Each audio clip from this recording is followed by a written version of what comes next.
5 sites in Singapore have been identified for conservation as part of the Urban Redevelopment Authority's draft city plan in the next 10 to 15 years.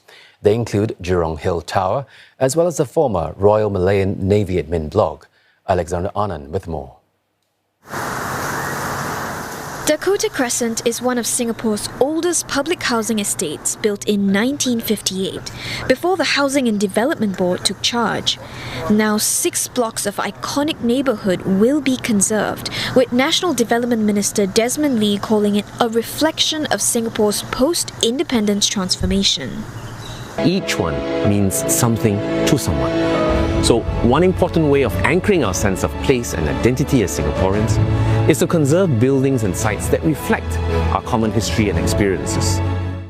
The other buildings slated for conservation are Jurong Hill Tower, 2 grandstands at Bukit Timah Turf City, the former Royal Malayan Navy admin block, as well as the Singapore Badminton Hall. If you look at the list of national monuments, most of them are colonial period.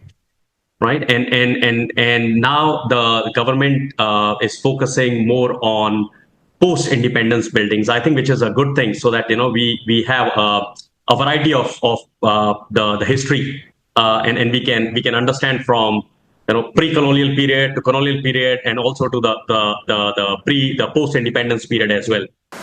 Proposals for the properties will be released at a draft master plan exhibition to be held next month. URA says it wants to come up with ways to preserve their unique heritage. I think these buildings can be reused or repurposed in a very innovative way, which can serve the current generation and the future generations as well. I mean, it can be offices, it can be affordable housing, it can be mixed-use spaces, it can be anything.